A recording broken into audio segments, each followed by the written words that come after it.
Okay, folks, good morning. Thanks for being here. It's a little after 11, so we're going to get started. I appreciate you spending the next hour with me to talk about things that the county is currently in the process of focusing on. And today you're going to see a camera, so don't let that intimidate you. Please feel free to ask questions. We're just videotaping this presentation so it can be out there on the B, so employees who don't have the ability to come will be able to see it as well. Also, just a heads up, there are a number of you who are involved in things that I'm going to be talking about today that I see in the room. And so please know that you're going to be called on and are asked to help color in the picture a little bit more. I am going to try and talk fast this morning because we have a lot of materials to cover. But I do want this to be not just a monologue. So if you have a question, I'd really like you to raise your hand. If you have an observation, feel free to share that as well.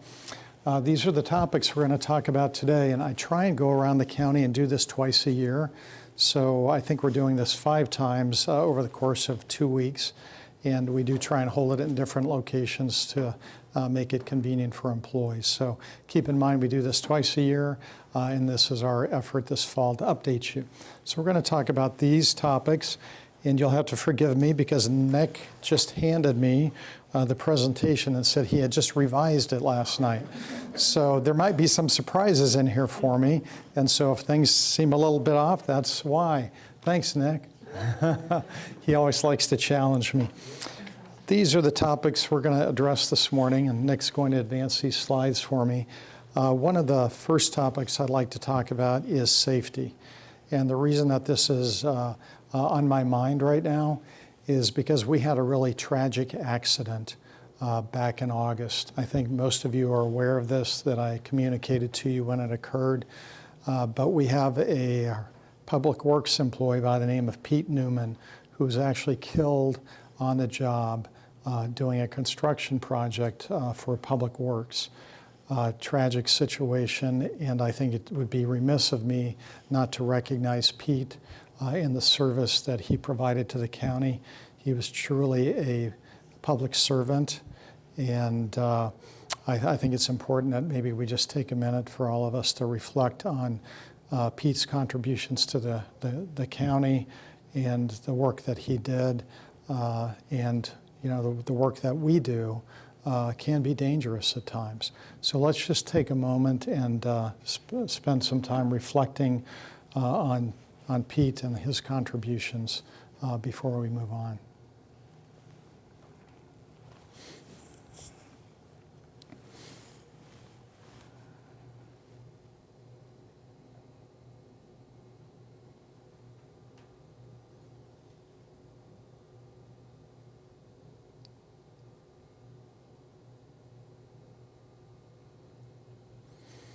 Thank you for spending a moment reflecting. And, frankly, these type of topics can be uncomfortable to talk about. And so I just want to put that out there. And we're going to talk a little bit about safety. And this is some of this is related to our safety infrastructure within the organization currently. Some of this will also be new for you. But in response to the accident that Pete was involved in back in August, there's a couple of things that occurred and are occurring, and I want you to be aware of that. The first thing that occurred is OSHA, which is a regulatory agency. Whenever there's a workplace accident such as this, they do come into the workplace and do an investigation. So OSHA has been conducting interviews during their investigations, trying to determine what happened. They had shared with us that it will be about 90 to 120 days before they would complete and issue their report. So we are waiting on that. That is one thing that happens in these situations. The other things that have also been taking place immediately upon this incident occurring, we put together an accident review team. That accident review team consisted of HR, Public Works, myself, Finance, legal counsel, and we began immediately meeting trying to determine what occurred, and what could we do to ensure that these type of things don't happen in the future. That accident review committee has been meeting ever since the accident. We actually met for the first couple of weeks almost daily, and now we're continuing to meet weekly or every 2 weeks to continue to review the situation and to put some things in place that we think are important to help ensure that this will not happen again. You're going to hear me talk a lot about culture today, and culture is a word that maybe people define a little bit different than one another. But for me, really trying to understand what our culture is in Benton County as an employer amongst the employees, because you know what, culture is really critical. And Joe may have an idea, or Joe may think something is important, but that doesn't mean that we have a culture to support that. The board may provide us direction. The community may provide us direction. And for me, I have to ask the question, do we have a culture that supports accomplishing those visions of the community, of the board, and of other leadership within the organization? You as employees participate with us in helping define that culture. I certainly need to help lead that, but I can't do it on my own. And safety is one of those things that, as I begun to reflect over the last couple of months as to what happened in August, I've had to question, what is our safety culture? Do we have a safety culture? And how are we carrying out that culture? So through this accident review, I've made some assessments and determination. And for me, it's not about management, it's not about employees, but it's how we work together to create a safe environment for our employees and our customers. And so this is just a reminder to all of you that I can't do this on my own, and that we all need to look out for one another's safety. And all of us are exposed to customer interactions on a daily basis, or whether or not you're in law enforcement or public works or working in the office in terms of collecting taxes. We all have exposures relative to safety. Some of those come from irate customers, some of them come from our workplace, some of them come from maybe the equipment we use. So what I'm trying to point out here is that this is a culture that I would like us to see we can continue to cultivate ever more so, and we continue to partner ever more so that we can all make the steps to ensure that an accident doesn't occur again like occurred back in August. So safety, it's our partnership, it's a culture that I want to continue to cultivate ever more so, and I need your help in doing that. So you may wonder a little bit about what our safety infrastructure is. Here is information that addresses really what the current framework that we have in place as it relates to safety. We have an executive safety committee. That executive safety committee meets quarterly. Consists of representatives from 9 or 10 departments, and it also consists of our insurance company, CIS. CIS is the insurance company that the county uses for liability insurance and other forms of insurance. And they come to these meetings quarterly and sit down with our executive safety committee, and we review the previous 3 months' incidences that we may have had. As a matter of fact, on usually a weekly basis, I'll be forwarded an incident report, whether or not it be a patrol deputy being involved in backing into a tree, or it could be a public works employee that's gotten into an accident, or it could be somebody that tripped and fell in the parking lot. These things happen on a regular basis within our organization. We have a sizable organization, 500 employees, so that means we have lots of exposure and lots of risk. So we do manage that through our Executive Safety Committee. In addition to the Executive Safety Committee, we do have departmental committees as well that meet monthly. You can see how those are broken up. They're really broken up by kind of geographical location regarding buildings. And we do have a number of you. Don, I know that you have previously been on an Executive Safety Committee. I'm not sure that you're on a departmental committee I'm now. not currently. I was on the Sunset Downtown. I chaired that for almost 4 years. Okay. Also, just a point of notation, health is not represented there, and it should be. Thank you. Good point, Derek. Thank you. So I just wanted to explain for all of you that we do have a framework in place. Executive Safety Committee meets quarterly, Department Safety Committees that meet monthly. And I would really encourage you to get involved, to get to know who your liaison is on that Department Safety Committee, because you see what those risks are as well.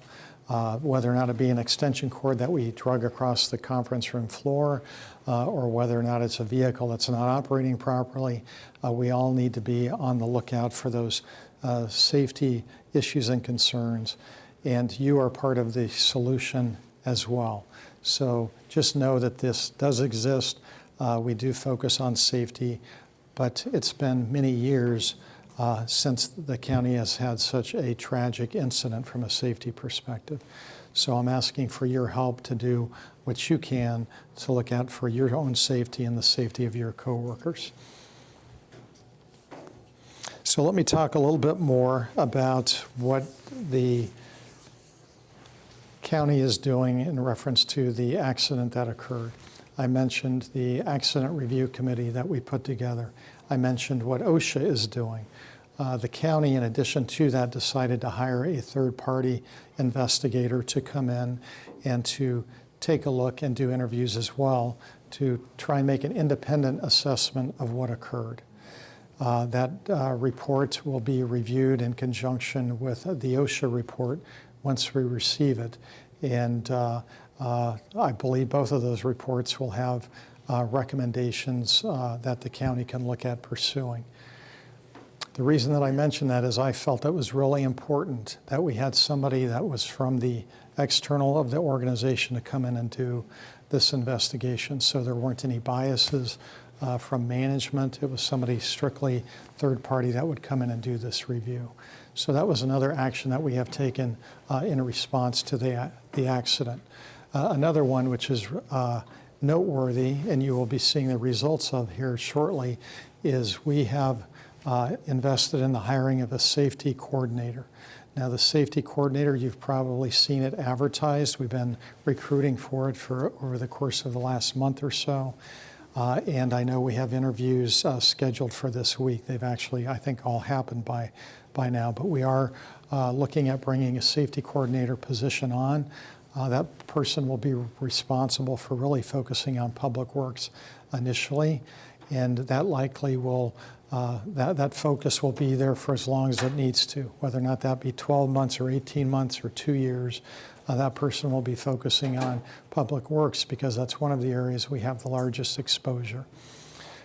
So once we have that person on board, we'll be introducing them to you through an email.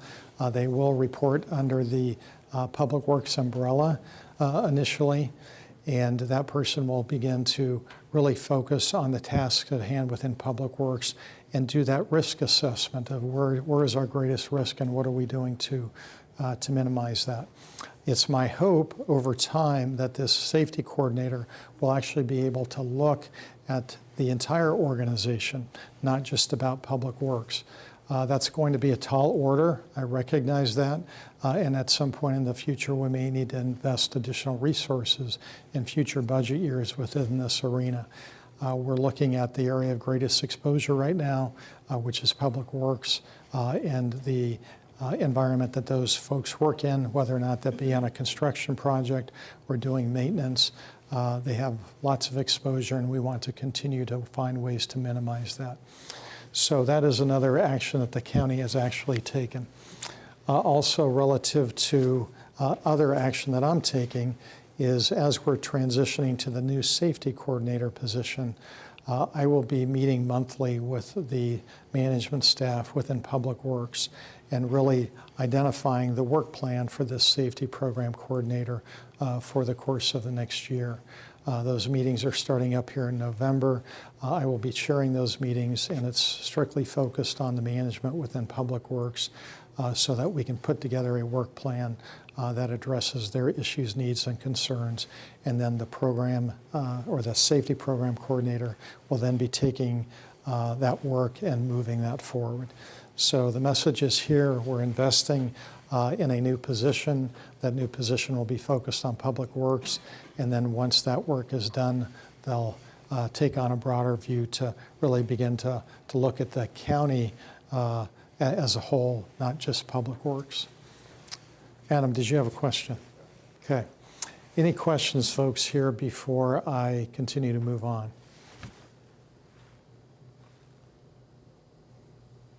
So let's move to a different topic, and that topic is really around the concept of creating an engaged workplace. This is an area that I get really excited about. This is one of the reasons that I do Joe with Joe's, and this is one of the reasons that I do what we're doing today, is really to engage the workforce. We all work in our different areas, in our different departments. Sometimes those can be looked at as silos, but the county as an organization has a lot of capacity, has a lot of brain power, and has people with a lot of passion for serving customers. It's my goal to continue to harness that, and we're going to do that through employee engagement.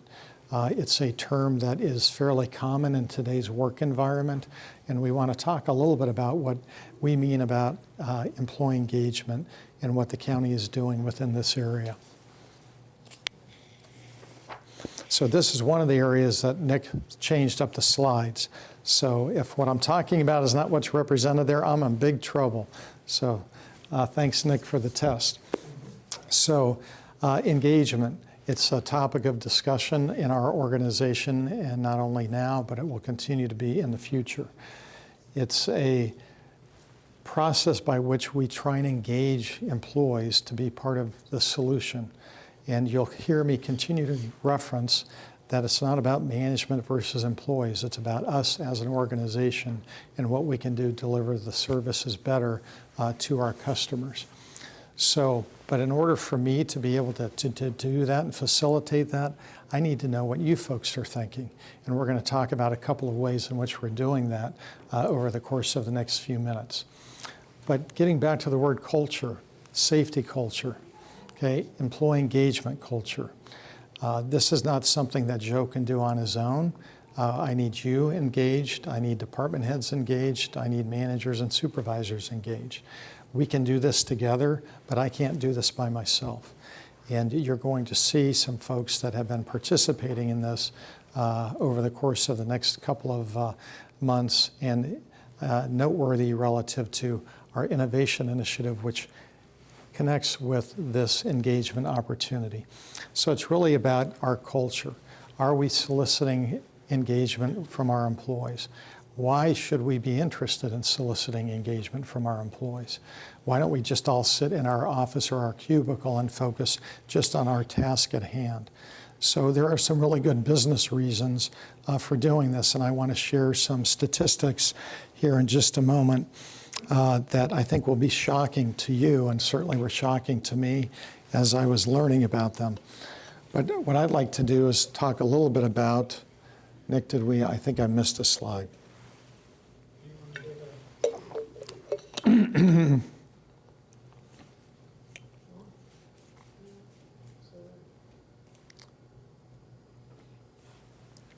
Okay, so So what I want to do is talk a little bit or define what employee engagement is a little bit more. Now, I'm going to define it for you, and then we'll talk a little bit about how Gallup defines it for you and who Gallup is and what they're helping the county do. So for me, employee engagement means that we have enthusiastic, involved, engaged employees. Think about that. Involved, enthusiastic, engaged, and passionate about what they do. If we have that, we can move mountains for our community. And it's my job to cultivate the culture within the organization to support that. So here's some disturbing facts, and I'm going to have to refer to Gallup's definition of what employee engagement is. So you're going to see some really troubling statistics here, or at least I consider them to be troubling. But when we look at what's defined here, let's think about how Gallup defines employee engagement. So they define it with really two key words. An employee is considered engaged if they are loyal and psychologically committed to an organization. So once again, loyal and psychologically committed to an organization. So that is the definition that's being used when we talk about employee engagement in this particular slide. So Gallup is a national organization. Actually, they're worldwide. You've heard of them before. They're the ones that do the political polling.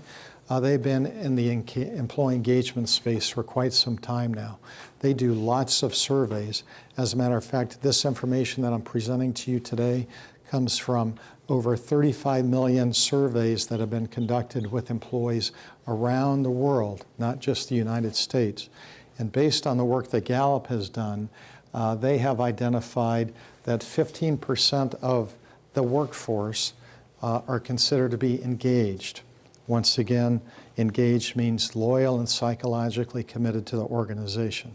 So what they're saying is that only 15% of us are truly engaged based on that definition according to these surveys that they've conducted over time. Now you'll see another category that shows not engaged. Okay, so this is important to understand this as well. So what not engaged means is that the employee is productive but not psychologically committed to the organization. So they come to work every day, they do their work, they are productive, but they might be getting online every night looking for another job. They're not psychologically committed to the organization. Doesn't mean they're not productive, but it just means that they are not psychologically committed long-term to the organization.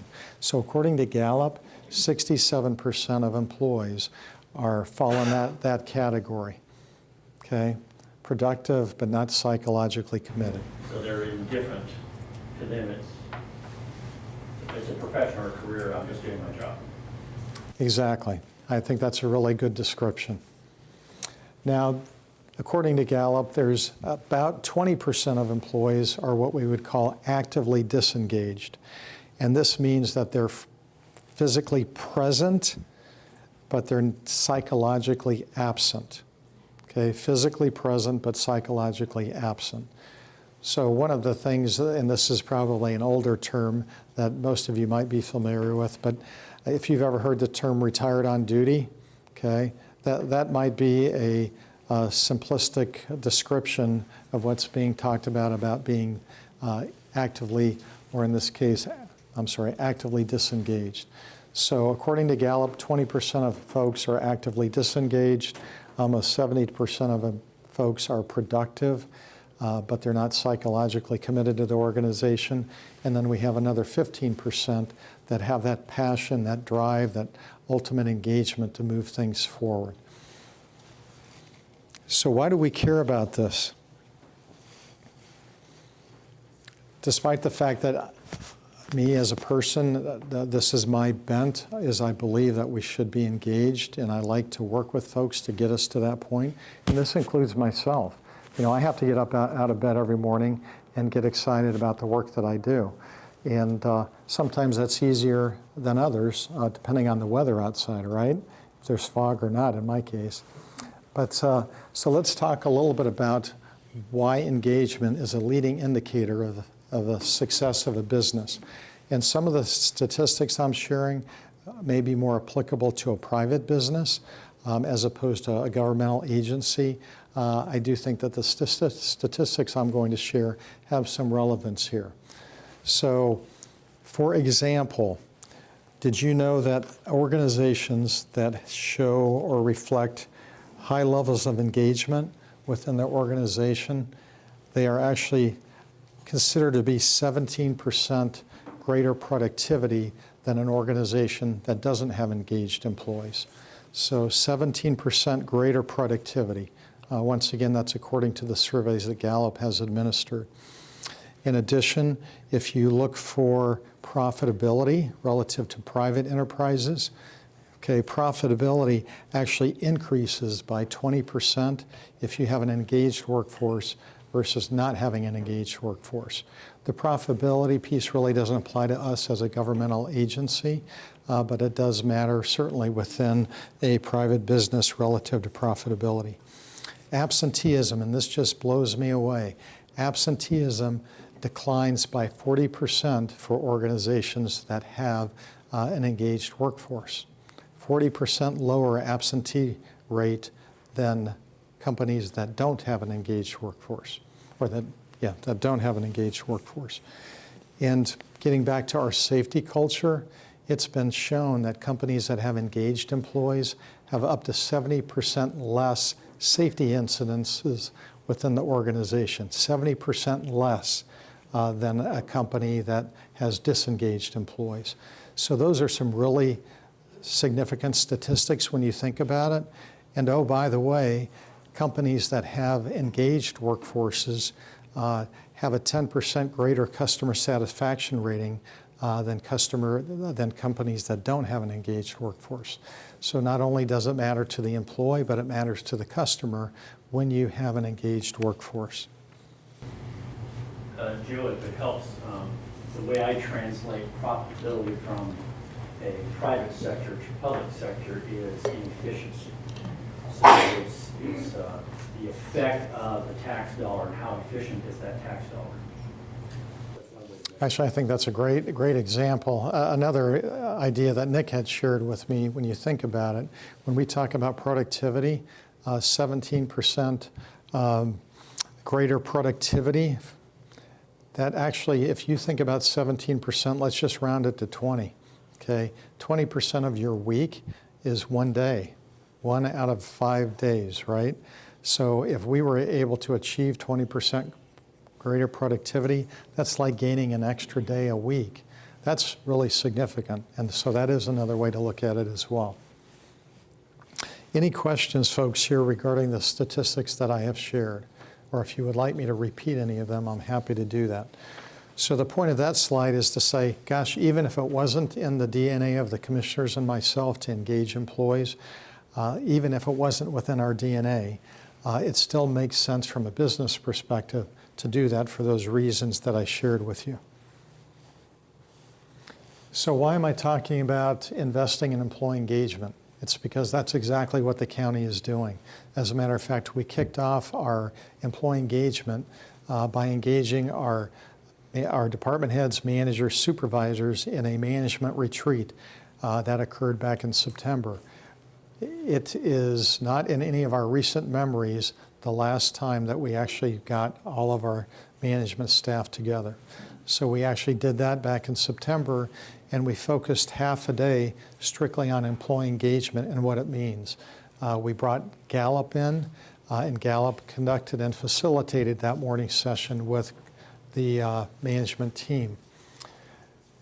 As part of that, and keep in mind, Gallup, that was surprising to me. When we decided to really go out and look at how can we get somebody else to help us with employee engagement, Gallup was not even on my radar. I always think of them as a polling company, right? If you want to know who's going to win the White House next year, you're paying attention to Gallup, right? So that wasn't on my radar, but we went out and did some research and looked at various companies that we thought could help us. And after reviewing it, we thought Gallup had a really tremendous approach to this, had a really tremendous understanding, and they could help advance employee engagement within the organization. So we hired Gallup. We also did a webinar that we put together for managers, supervisors, department heads to participate in advance of the actual retreat itself. And then we held the retreat, and part of that retreat was really focused on a tool and that you're going to become familiar with that's called Q12. So through Gallup's work over the last 20 years and those 35 million surveys that they've done, they have found that there's really 12 key questions that should be asked in terms of deciding whether or not you have an employee workforce that is engaged or not engaged, or employees that are engaged or not engaged. And those they refer to those 12 questions as Q12. So you have seen an email recently, like as in Monday, and you'll see more that are coming forward to remind you that there is a survey that's out there that we would like you to complete. So we've familiarized our management team with employee engagement. Now we're going to assess what our level of employee engagement is, and that is through the Q12 questions that you're being asked to answer.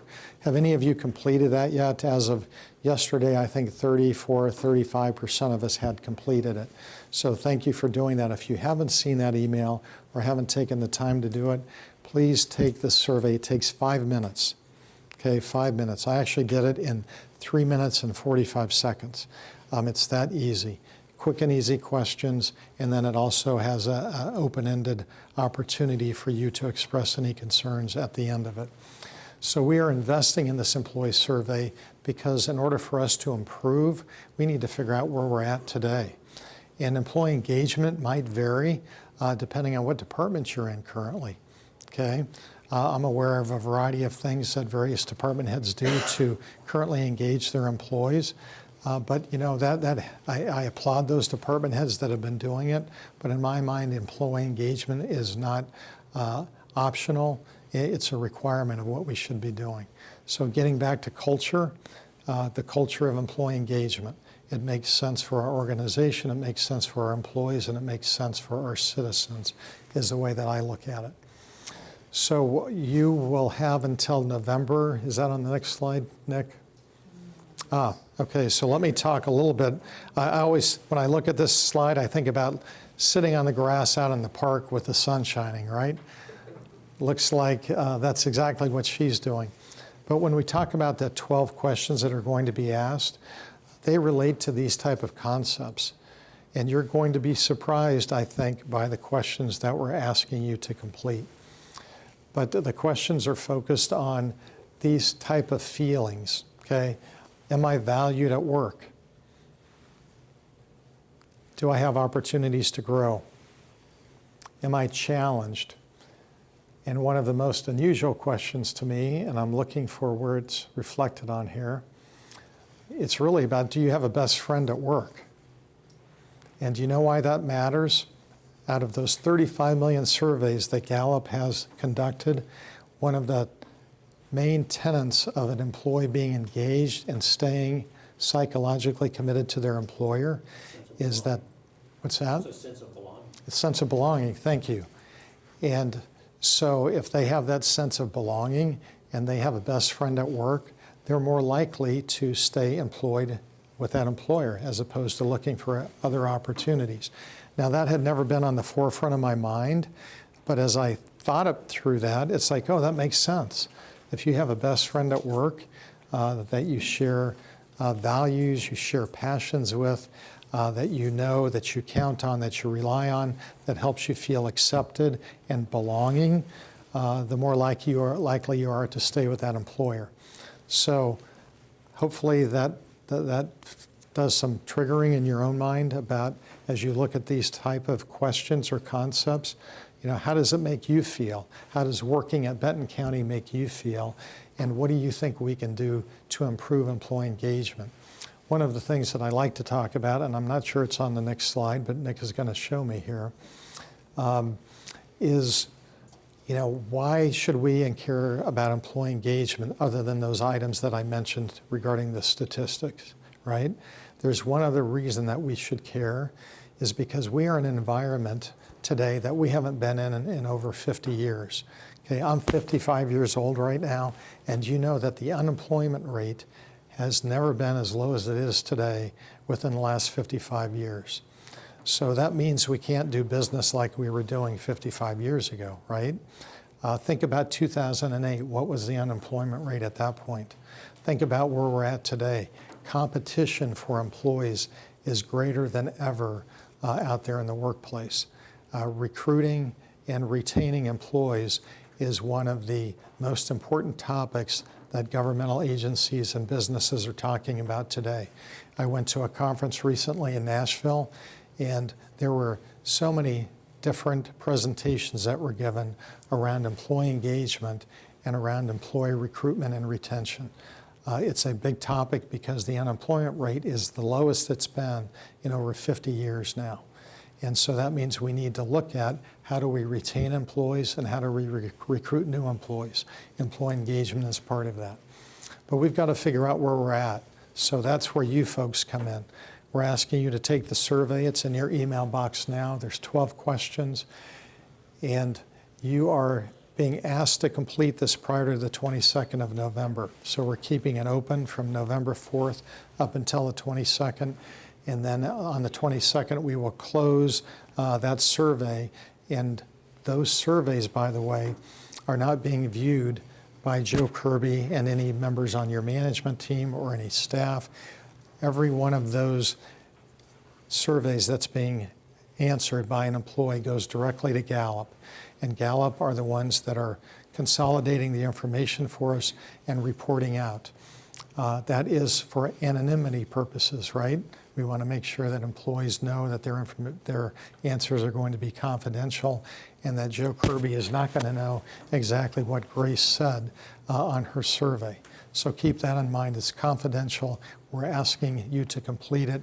I would love 100% completion rate and participation rate.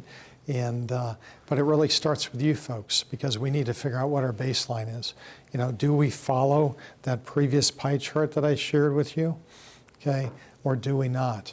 And so once we receive that information, Gallup will be coming to our management team meeting in December, and they'll be providing the aggregated results to us. If you work in a very small area, so let's say, for example, you have a supervisor and that supervisor has 4 or less employees, that supervisor will not know any of the responses of those 4 employees. Those 4 employees' surveys will be aggregated within the level above. So that way, that protects smaller work groups that might be concerned about their supervisor being able to figure out who said what.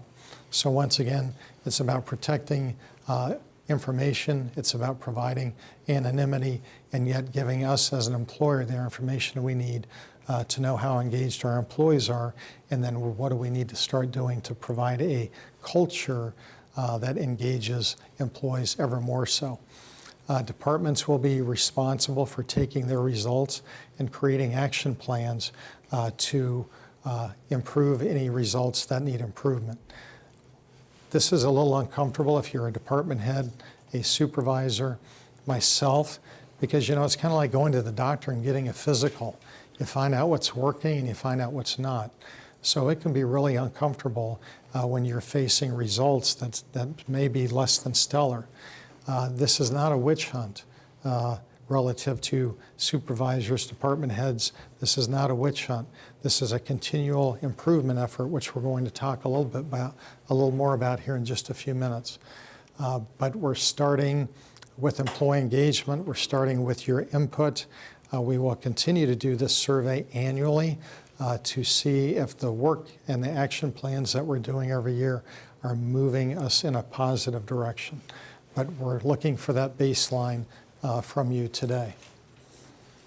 So any of you that have been involved within the employee engagement initiative, any comments that any of you would like to make? Any questions about the survey or what direction we're headed with that survey? Okay, so let's move on. So I see 3 people in particular that are sitting here that this is near and dear to their heart, and those are folks from IT. Innovation is not just about IT, however, and we'll talk a little bit about that here in just a few minutes. But I do want to highlight that in this room, you have a couple of masters when it comes to innovation and when it comes to business process improvement. And Derek is one of them. So if you don't know Derek, you need to get to know Derek because he can help you make significant improvements to your work processes. Derek is full of ideas. He's got more ideas than I can implement in 5 years. But that's part of being engaged. That's part of having ideas, and that's trying to make changes that are positive within the organization that ultimately will help drive our bottom line in terms of our citizen satisfaction as well as our financial security. So let's move on here, Nick.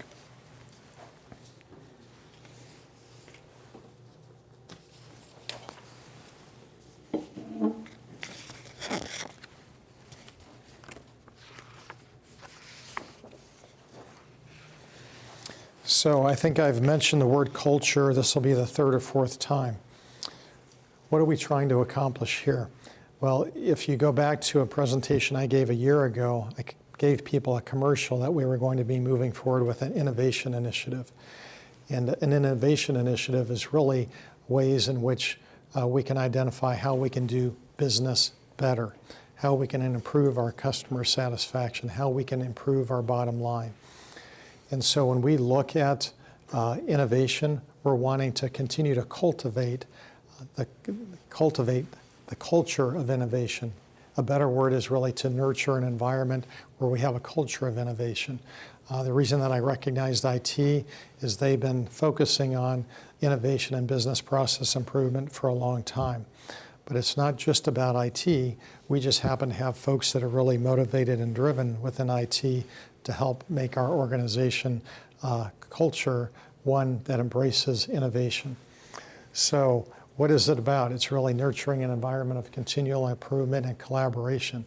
Some of you that have worked in this space for many years may recognize other terms surrounding this. Six Sigma would be one. Another one would be business process improvement. But it's not about the words. It's about really the culture of improvement and how do we go about cultivating that culture. So what we're looking for is to encourage, generate, and collect ideas from employees. That's really what this initiative is meant to do. We've had a small team that's been working on this initiative for about the last year or year and a half behind the scenes. Some of those folks are here today. But what we're trying to do is generate, collect, and implement employee ideas. And we're going to be doing this in a very focused way. Many of you might say, hey, Joe, I work in the health department. We've been doing this for years. We have to do this. But what we're trying to do is to say, hey, this isn't about your department. You can make some improvements in your department, but there's other improvements we need to make across the organization that may touch on all departments. So what we're looking for are ideas that are related to your department and or across the organization. So don't just limit these ideas to your own work group, your own department, your own building. Look at improvements across the organization as well. So who's involved in helping build this culture and helping plug these ideas in that we can then take advantage of? It certainly involves myself and other folks in management, but this really involves all of us. Once again, it's about a culture that we share and that we develop together. Nick, let's move on. So what are the benefits of innovation? Well, similar to employee engagement, if we have a culture of innovation, we have employees that are taking ownership in the operations. We have folks out there that feel heard. You know, has there been a time, and Grace is probably saying, Joe, just yesterday, but has there been a time where you've gone to your supervisor, manager, myself, and you had an idea, and we said, good idea, but we didn't do anything about it, right? We want to change that culture to where we empower employees, managers, supervisors, department heads to actually not only talk about those ideas, but to actually take action on those ideas. And so that is what this innovation initiative is all about. It also improves trust. Okay, when we can work together to improve our business processes, it improves trust amongst departments, improves trust between employees and management. Some of the other benefits of innovation are cost savings, efficiencies, improved customer service, and greater impact. And I want to talk about greater impact for a minute because I have been through these type of initiatives before in other communities and organizations, and this can really make a difference. And I'm going to give you a specific example. So I was part of an innovation initiative in Colorado when I worked for a previous county. That county, if you know anything about county finances, counties rely heavily on property taxes. That particular county had a revenue source of property taxes that brought in $30 million a year. Within 4 years, that $30 million had gone to $15 million. Our revenues were cut in half. Okay, talk about having to do business differently. We didn't have a choice. We didn't have the luxury of talking about innovation and beginning to create a culture. We were forced into innovation because of our finances. We started looking for improved efficiencies, and we had an employee who had been talking about a problem for years that we really didn't pay attention to. And this employee worked in our Health and Human Services department. At that point in time, if you were a single parent and you came to the county to apply for what I'll term food stamps, you would come in and you would sit down and you would make out an application. Okay, guess what? 2 weeks later, you would have your food stamps. Okay? I don't know about you, but if you're a single parent that has 3 kids that you're trying to feed and you've gotten desperate to the point where you're needing to come and seek assistance, 2 weeks can be a really long time to figure out how you're going to feed your kids, right? So through innovation and through cultivating this environment and this employee coming forward and us finally taking the idea seriously, we were able to go from 2 weeks to 2 days, okay? So, and we filled in those 2 days by bringing local food banks to the table to ensure that we had a 2-day supply that the citizen could gain access to. So 2 weeks to 2 days, that not only made a huge difference in our customers' lives, our clients' lives, but it made a difference relative to business processes and efficiency within the organization. I'm sure that you can think of many ideas that you're thinking, yeah, you know, my supervisor, I walked away from that conversation and they really didn't take that seriously. Well, we don't want that to be your experience. We want you to know that we are encouraging ideas, we're providing a structure by which you can submit those ideas, and we will be responding to those ideas. And if I gave each one of you an index card right now and said, I want you to write down the 3 things that drive you crazy about your job, okay? Right now, within 30 seconds, you could identify 3 things that drive you crazy about your job. The reason that I phrase it that way is when I went through business process improvement years ago, they said that's one of the best ways or best places to start. Find those sore spots that employees have regarding their job. I know I could sit down and write 3 things down that drive me crazy about my job. Grace did it for me last week, being a department head, and one of those 3 things was me. So we'll have to figure that one out, won't we, Grace? Yeah?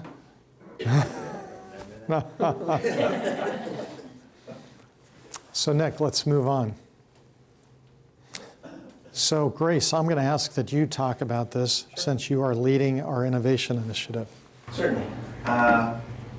So you've probably seen, or you may have seen some emails that are going out that we now have an online IdeaBox where you can submit ideas. We're also in the process of putting physical IdeaBoxes into locations where staff may not ordinarily have access or do their job to the county network, so you can put in just a regular paper one. As of today, we have like 30 ideas or something like that, so we've gotten pretty good response. Our next phase with these ideas now, and these all kind of came in at once, which is great. We have to prioritize those and figure out which ones are going to be the first ones that we actually start digging into and figuring out. So our main focus on the first phase that should be up at this almost where we're at.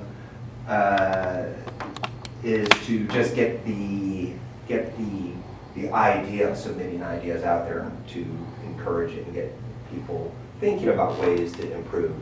The next phase, and this is an important part of innovation, is we are really looking for employees who have a passion for improvement. We really want to meet these folks and collecting the ideas and finding, who's engaged with just the idea, just generating ideas might be people who would be good candidates for training later. And we are going to be looking for folks that have first approval by their supervisor, but also the aptitude and the drive for improvement. We'd like them to get a little more actively involved with improvements. So that's one of the things that we'll probably be kicking off after the first of the year. Start digging into that a little bit more. So if you have a passion for this area, and some employees do, I would really encourage you to get in touch with Grace or one of the other innovation team members, because we are going to be going back to this. It says grow. I also use the word cultivate. We want to cultivate departments and employees within those departments and find those folks that do have a passion for this. Some folks do, some folks don't, but we really want to begin growing it and providing formalized training to folks within this area so that we can continue to provide a mechanism by which ideas can be received, evaluated, and implemented. And I can tell you one of the biggest challenges for me over the last 2 years has been when I go around and do my Joe with Joe sessions twice a month. And I will have employees that come, and they oftentimes have an idea. And sometimes I can affect or implement that concept that they provided because it was really easy and low-hanging fruit. In other cases, it's like, oh my gosh, that's going to involve 6 departments, and it's going to take us a year to do, right? In those cases, I really didn't have a mechanism by which to channel ideas and suggestions and to have those evaluated and prioritized and implemented. And now we do. So if you come to a Joe at Joe and you have an idea that you want to talk to me about, I'm happy to provide that feedback. And then I'm going to ask you to put it into our IdeaBox. Now there's a couple of ways in which you can do this. And Nick's going to show you. Actually, I skipped forward. So Grace was talking about how to submit ideas and that we already have close to 30. I believe all 30 of those were submitted via the B at this point. Is that correct? No. Okay, no? Okay. Other conversations. Oh, gotcha. So, and when you say other conversations, the IdeaBox or just other ideas that were already out there that we interjected into? Well, some people were really eager to put in ideas. Oh, gotcha. And actually, They were, even though we didn't advertise it, they found the IdeaBox when it was in development. And he put in a bunch of ideas and we had to pull those out. But We pulled them out and put them back in. and we put it back in. gotcha. The physical IdeaBoxes are hopefully getting rolled out in the next week or two. So, and there's also an email that you can send. It's just IdeaBox at the regular county address. You can also submit an idea that way. So these are physical boxes that will be located in facilities. The plan right now is to put one at Public Works in the day room, one in the sheriff's office break room, and one is actually, we had planned to put it out Sunset, but through conversations with directors yesterday, as a matter of fact, there's really not people there who don't have access to the B. So we're going to move it to downstairs in the clerk's area. Okay. Will be the third location. So you can go out there today and you can get online to the B and you can begin submitting ideas as we speak. You'll also have physical idea boxes if you want to insert it the old-fashioned way. And what I would caution you, however, is this is not a complaint box. You know those 3 ideas that I said, what are those 3 things that drive you crazy about your job? I don't want you just to enter those. Okay, what I want you to do is to enter a solution or an idea to address those. So once again, this is not a complaint box, it's an idea box, and we're looking for solutions. One thing I wanted to highlight is if you are submitting it on the B, there's also a way to engage with other people's ideas there. So you can see a list of the ideas that have already been submitted, and you can show your support for those ideas by giving them a thumbs up. I think it's a good one. And tallies the thumbs up and we can see which are the popular. Actually, that's one of my favorite features. I call it upvoting. So if you want to have the ability to influence what ideas are submitted, you can go out there and do upvoting on the B. Nick, if you want to go back for a minute, and I'm going to ask Derek, you might be the best person to address this slide. So One of the questions we were asked early on was, how are you going to get 632 employees to shift their thinking?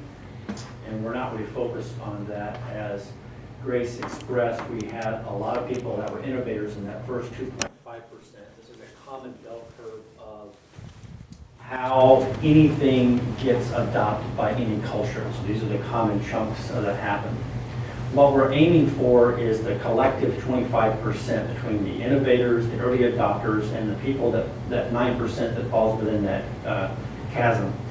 So if we can get to that point, there is a statistical phenomenon that occurs called the tipping point, that once you do that, that actually causes the wave to actually move forward. And that's when the early majority gets engaged and pulls it towards the rest. So that's really what we're focused on. We're really focused not so much on the people that are on the far right. We're focused on, it's not a political statement, not focused on the far right, we're focused on the far left here. So we're not focusing on those that believe the earth is still flat, right? Okay. Right.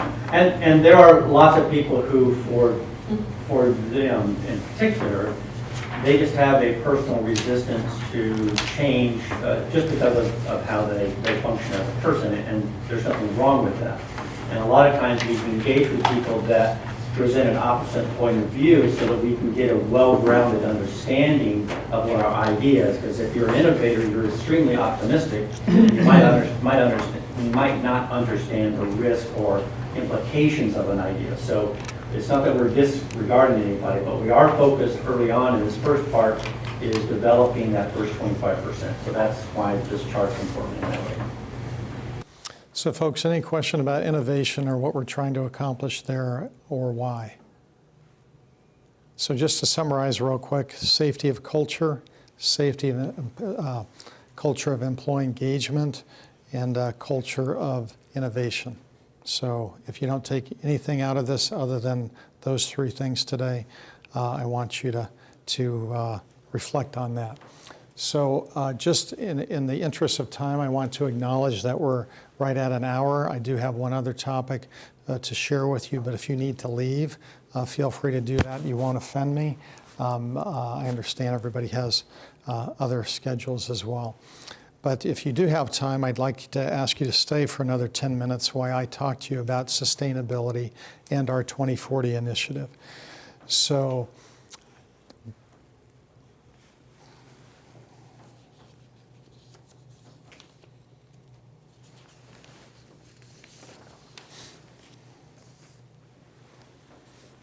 if you're like me, when I hear the word sustainability, I always immediately think of environmental aspects. Sustainability to me has always been environmentally focused. And I'm not up here to tell you today that sustainability does not involve environmental aspects, because it does. But I am here to tell you today that Benton County defines sustainability a little bit more broadly than just the environmental piece. So as you can see up here, we have 4 statements for you to consider. The commissioners, myself, leadership, and the organization really define sustainability more broadly. And it's not just about the environmental piece right here, but it's really about the social well-being within our community. It's also about economic prosperity and vitality, and how do we maintain that, and how do we cultivate that, and how do we address community livability and opportunity. So Sean McGuire once told me that, Joe, you know, the perfect place to be from a sustainability perspective is the intersection of these 4 components. I thought that was really interesting to think about it that way. But the purpose of this slide is to tell you that we are focusing on sustainability, and it is more broadly defined other than just environmental initiatives. We've been thinking about sustainability since the early 2000 era. And if you are like me, sustainability back in the early 2000 period was really about, how do I recycle? You know, gosh, my wife is complaining that I don't participate in her recycling efforts. That's kind of where I was back in 2002. Benton County kind of started out there as well, where we really were focused on the recycling efforts that the county can participate in. back in 2015, we really began to shift that focus. And it's not just about what Benton County can do to reduce our impact, Benton County as an organization. It's really about what the Benton County community can do to address recycling. So the purpose of this is to tell you we had a more limited view in 2002. We broadened that view in 2015, not to just consider our impacts as an organization, but what are the community impacts, positive or negative, on sustainability. I look around the room and there's a number of initiatives going on right now that are examples of the intersection of those 4 points. So Nick, if you can go back for a minute. One more.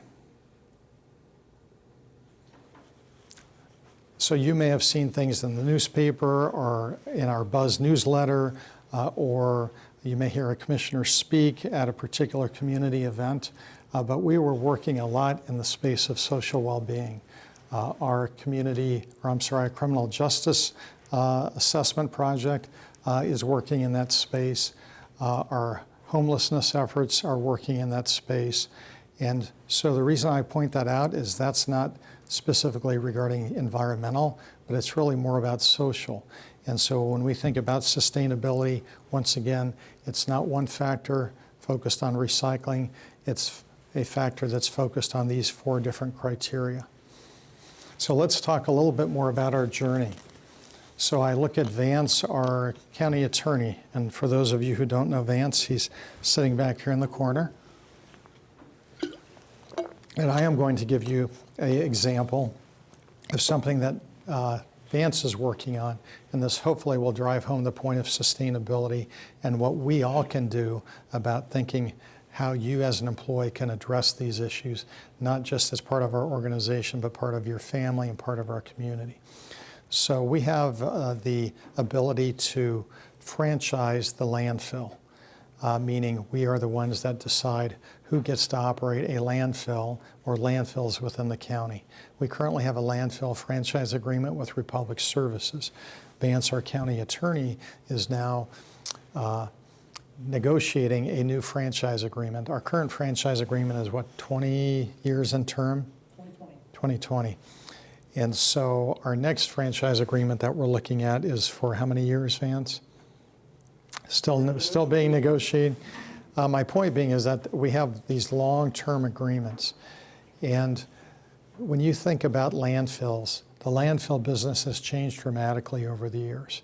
Okay, there's new science, there's new processes. And if you go to our landfill, actually you might be surprised to find that there is methane that's retrieved from that landfill that then in turn generates a combustion and now a cogeneration facility that's immediately across the road from the landfill. So the reason that I point this out is going back to the early 2000 eras, we're focused on recycling. Now what we're beginning to focus on is not just how do we recycle things, but how do we change the upstream behavior of members of our community, of our organization? How do we get to the point where we don't even need to recycle, right? I mean, are there ways in which to do that? So the point being is we're trying to begin to influence behavior of the community upstream, not at the point of recycling. So if there's ways that we can even eliminate particular items that the landfill collects, you know, when you think about Costco, okay? I love Costco, okay? But if you ever buy anything at Costco, okay, and you pull something out of a box, it is filled with cardboard. It is filled with plastic. My wife went so far as to write the CEO of Costco about 6 months ago because she was so frustrated by their packaging. So are there ways to change behavior so companies can find better ways about packaging so there's less environmental impacts regarding the materials they need for that packaging? So what we're trying to do is move forward with sustainability, and it's not just about environmental aspects of recycling, it's about how do we change people's behavior over time. speaking of changing people's behavior, we also initiated under the board's direction back in 2015 our 2040 initiative. Sustainability falls under this, but our 2040 initiative, which you've heard lots about, really looks at what does our community want our Benton County to look like in the year 2040. So we went about our 2040 initiative that was focused on ways that we could build trust with our community, that we could get input from our community, and then we could use that input to drive decision-making within Benton County. There are other reasons that we've already talked about regarding innovation, regarding efficiency and effectiveness, regarding environmental stewardship. These are the type of things that we are trying to focus on as part of our 2040 initiative. So back in 2015, we went out and did significant citizen engagement, and we received over 10,000 comments. We had a 2040 council that are citizens of our community that the Board of Commissioners appointed, and that council was asked to look at all 10,000 of those comments and to help us define, based on those comments, what our community's values are. To that point, the 2040 Council arrived at these 5 core values. Okay, I'm not going to go into detail. You hopefully have seen these core values before. And the reason that I highlight this is because the board has directed us as the county to begin to incorporate these core values in terms of the way that we do business. The 2040 Council also, Nick, if you can go back for a minute. While these are our core values, the 2040 Council, which are 20 members of our community that led this effort, also defined that everything we should do, or that everything that we do and should do and will be doing, should be underpinned by health and equity. So these 5 core values are important to the direction that the county is headed. And I use an example. This is our compass. Okay, this is where we're trying to go. So how are we going to get there is really what the 2040 process is intended to do. So Nick, you can move on to the next slide. So now that we have these core values that have come from our community members, now we have them defined. Now we're beginning to talk to our commissioners, and have been for the last year, about what are their goals. Now that we have our community core values, the county wants to begin to define our goals and align those goals with those community values. The board, over the course of the last year, has considered those core values that were provided to them by the 2040 Council.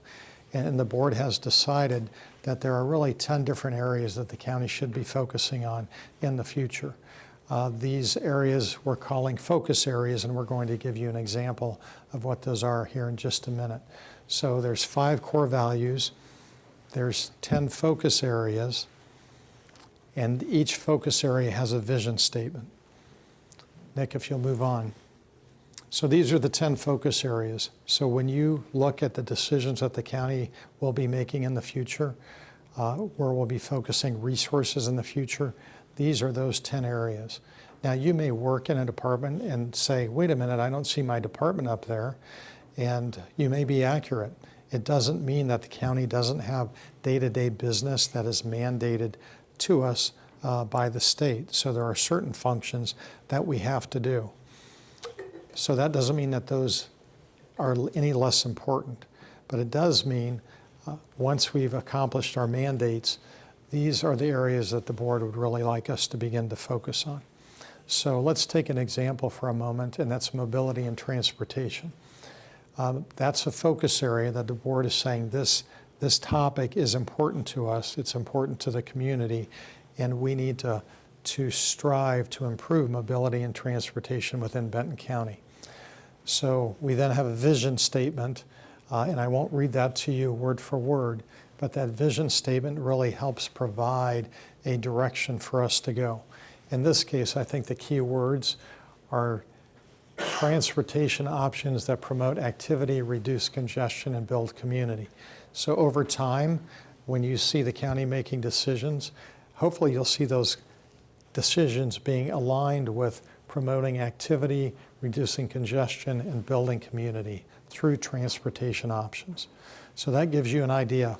5 core values, 10 focus areas, each focus area having a vision statement. So the reason that this is important is this slide is kind of where it brings everything together, and why does this matter to you as an employee? So once again, the core values, the focus areas, and vision statements. And what we're jumping to now is the intersection with departmental goals. I'll talk about county goals here in just a moment. But you will be hearing your department head, your manager, your supervisor talking about that they've been asked to develop goals for their department that are in alignment with those focus areas, that are in alignment with those core values. So every department has been asked to go off by December 31st and create departmental goals that can link to at least 2 or more of those focus areas. We are in the process, we actually have a meeting today to review some of those initial goals that are being developed by departments. So those departmental goals will then cascade into staff goals. So this is where the rubber meets the road. So we're trying to take the vision that our community has for us regarding the core values. We're taking the areas of priority from the commissioners, which are the 10 focus areas, and now we're aligning departmental goals to support those focus areas. That will ultimately roll into your employee goals and/or goals in the future. This is not a process that happens overnight. This is years in the making. It's an incremental step. It's a journey that we're on. The ultimate goal is to align our organization behind the priorities of the community and behind the priorities of the board. That takes time. As a matter of fact, next week I have a meeting with the board where we have set aside 2 hours to focus just on what my goals are for the coming evaluation period. Goals are really important. They help us align. They help us decide on resources and how they're allocated. So we wanted to paint this picture. Somebody asked me yesterday, Joe, what about the county goals? And I would tell you that the way that I am administering this now, Nick, if you could go back.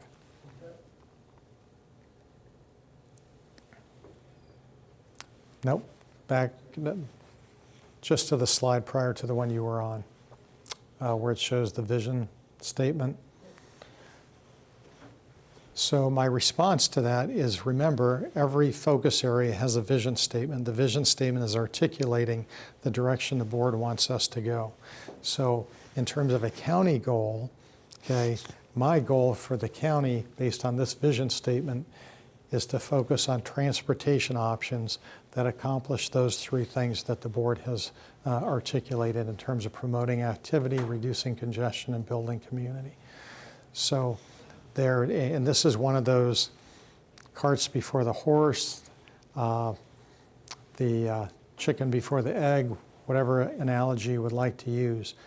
But going back to the pyramid, we're focused right now on this with the county goals being defined by those vision statements. Okay, over time, I'm going to be working with the board to refine those vision statements more into community or into metrics for the organization. But it does bring me to a point that I haven't talked about yet, and that is, as part of our 2040 initiative, we've identified about 23 metrics that we're calling community metrics. Those metrics are being used and have been developed in conjunction with OSU for us to measure these 23 metrics over time. And those metrics are really intended to help us gauge whether or not the work that we're doing at the county is furthering the core values and is furthering the areas that the board has directed under the focus areas. So we're not going to go into those community metrics at this point, but know that there's a whole set of community metrics over here, which we will be evaluating over time, reporting to the board to show if our journey is making a difference within our community. Okay, Nick, you can. So move on to the next one. I think I touched on that. Okay, so I'm a little bit over, folks. So do you have questions, concerns? I will hang around for a few minutes, but if there's something that's pressing on your mind, get that out there regarding 2040, safety, or any other topic you have on your mind.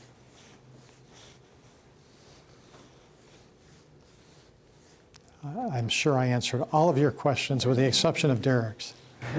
Well, no, I just wanted to know, since you've been having these conversations and at the management level, since most of us aren't privy to those conversations, how is the reception in the management layers? I guess, how are they receiving this information? So that's a great question. And I would say if I've heard any feedback regarding the process where we're at, it really is, hey, Joe, I have these mandated responsibilities that I have to do. And based on that, how do I define departmental goals? And so other than that, I think the department heads that I've been working with and the other elected officials, they see the need for this. They see the purpose of the alignment. And it's just being able to try and to fit, if you will, some of those mandated services and make sure that those aren't forgotten, because in some cases those are real core elements of county business. Just because we do a mandated function doesn't mean we have a future vision or that we're future looking, and that's really what 2040 intends to do. It paints the vision of where the community and the board wish us to be in the future. So I would say my interactions with the department heads is they're open to the discussion, they're supportive of the discussion. I would say that doesn't mean that they don't have some concerns. And I think what's frustrating for many of us, including myself, is this takes time, right? This doesn't happen overnight. If we all had our performance evaluations due at the same time, maybe this could happen more quickly. But that's not the case. So as you move forward with your performance evaluations over the course of the coming years, you should see these concepts being incorporated into one or more of your goals. How will the employee know if the ideas are being implemented or in the process or a status? That's a great question. Yeah, Grace. that's a really good question. So as soon as you submit the idea, you get notified and in many cases contacted for clarification, and as it moves through the problem. So when we actually get to analyzing the idea to see what it will take, we have to and must engage all stakeholders who are impacted by that change. And at that time, the person who originally submitted the idea will be engaged as well, so we can get good clarity on. Another question. Yeah. Will the employees be able to, will those ideas be transparent to other employees so that other employees know that Absolutely. those are in the process or those are being considered or those have been Yeah. Yeah. Great question. So if you go on the IdeaBox, it lists all the ideas that have been submitted and who submitted them, and it also has a status indicator. And there's an explanation of what they are, but basically as it goes through the process, right, the status indicator will change. So, when it's been analyzed and if it looks like it's doable and we had everybody behind it, it'll be scheduled for implementation and ultimately. But you can actually track the progress of each of them. Right now, they're all going to say the same thing. They're all going to say submitted because we haven't done our prioritization yet. But you should see progress on all of those as it goes through. Because that was one of our concerns is we don't want people to put in an idea and just go, well, now it's, I have no idea what happened. Or a duplicate. Yeah, and we, as we're going through, we will see, I'm sure, ideas that kind of dovetail with each other. And in that case, we may combine ideas into one big idea. But we want to celebrate people who put the ideas in, and we want them to get credit for that. And yeah. Sure. So I think I think that's where that upvoting comes into play. So Yeah, you may also- have a idea that is a duplicate that's out there, and you may not have to submit it. You can just go upvote on the one that you share. So And great the question. upvoting also tells us who upvoted, because they may be another resource for us to tap into to find out more information about their perspective of the idea. And so it's really a collective process that we're trying to build. And once again, just to acknowledge that you may have an idea that has no IT connection to it. And I'm not highlighting our IT friends because it's all IT related, because it's not. They just happen to have a particular passion and expertise in this area. So you may have an idea that involves the use of technology or that doesn't, and any and all ideas are welcome. This IdeaBox is actually also not intended to supersede conversations between you and your supervisor, manager, or department head. It's really to help complement that process and provide a venue for ideas to be officially submitted and vetted. But if you have ideas, I would encourage you to be communicating those to your direct supervisor, and so that they have knowledge of what your ideas are and what you're submitting. Sometimes they may be, a really easy fix within the department you're currently in, and it doesn't need to go through this process. But this is a formalized process where you can ensure that your idea is going to be vetted. Other folks questions from you folks on that side of the table? I think you just answered my question. I was thinking about it doesn't mean all ideas are going to be implemented either. No, And so, yeah, when you mentioned communicating with the management staff and I don't know what the process is for eliminating an idea or removing it. Does it just stay on there until it's, great thought, but it's not going to work because of X, Y, and Z, or? Well, there are some ideas that aren't doable, and Right. and sometimes it's because it's out of our authority. We have gotten an idea already that was a great idea, but the county has absolutely no power to make that change. It's in another community. It's not something that we deal with. And I just had a conversation with that person. This is a great idea, and I gave them some suggestions of other places. They can try to get that moving. And there are some ideas, I think, that are good ideas, but we're not ready for them. And I think that's more likely the case, right?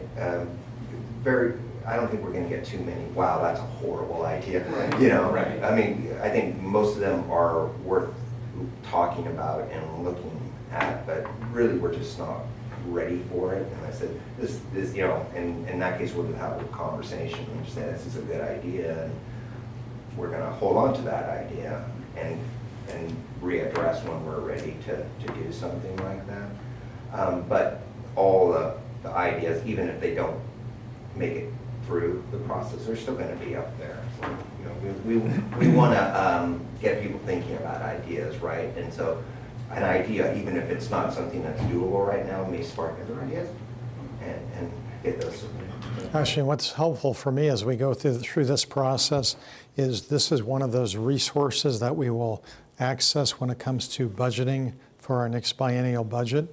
We'll be going and looking at what these ideas are, because as Grace indicated, sometimes there are constraints. We may not have budgeted for something that needs to occur in order to support an idea or a change. And we'll look at this resource and use it as we're budgeting and making those budget decisions. Also, when it comes to, for example, the 2040 lens, I mentioned those focus areas and I mentioned the core values. You'll be seeing the county, as we go through our next budget process, making decisions on how we allocate resources based on those core values and based on those focus areas. So that's where things really become to life. Sometimes I talk about more theoretical things, but in this case, those will come to life in terms of those core values and the focus areas. And then once again, these ideas really being a resource for where we're going in the future. To touch a little bit on that is that sometimes we run across either funding issues or some kind of constraint. In my world, in my view of constraints, is they're a beautiful thing because constraints force innovation.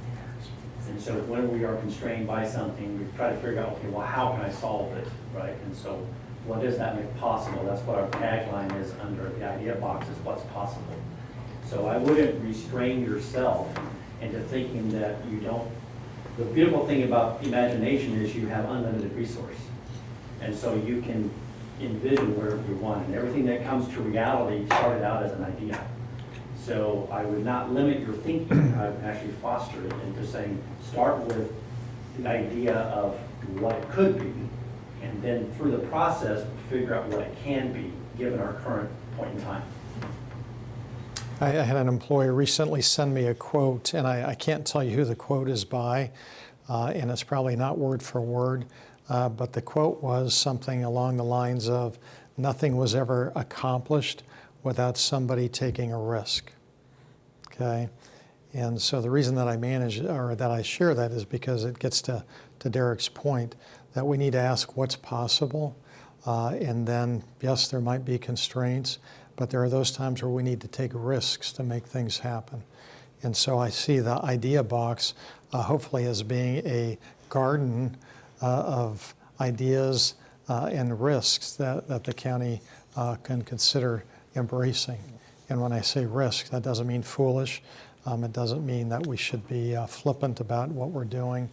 But at the end of the day, when you think about some of those big ideas, some of those are risks that we need to take on. Well, and the definition of risk is uncertainty. So it can be a positive thing or it can be a negative impact. So it just means uncertainty. We don't know what the outcome's going to be.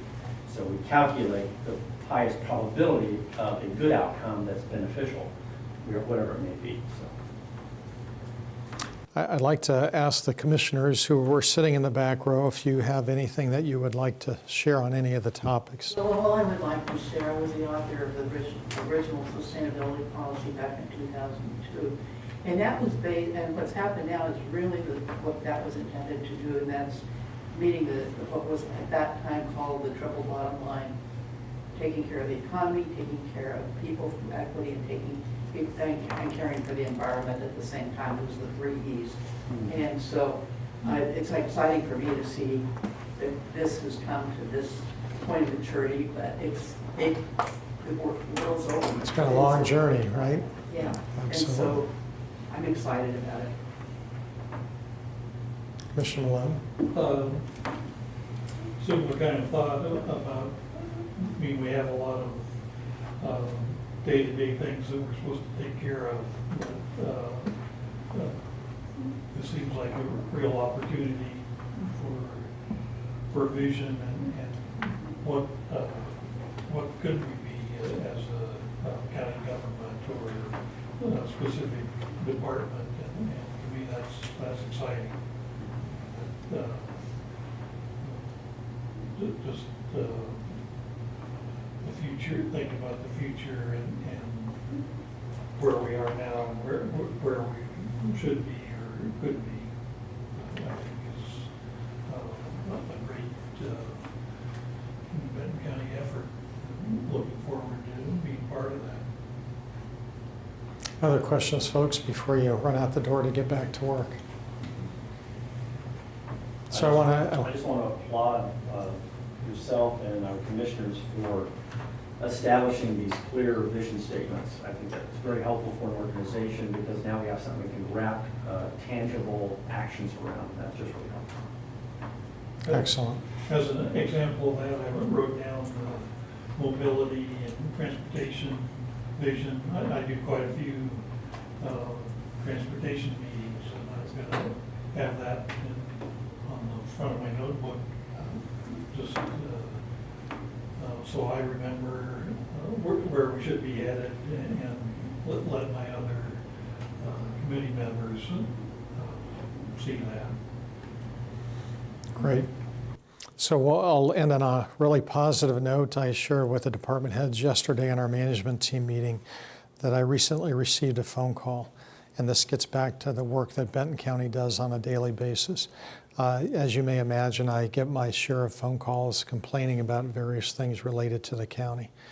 However, I had a really extensive message left for me a couple of weeks ago by a gentleman that was just praising the work that was being done within our community development department and within our assessment department. He had interactions with both of those departments because of a land use issue that he was trying to work through. And he went so far as to say in his message to me on voicemail that, Joe, if I were to start my own county, okay, if I were to start my own county, I would want those employees to be part of my county. So that's pretty impactful when you think about that message. So thanks to you for all of the work that you do on a daily basis where the rubber meets the road. On that note, I hope you get lunch today.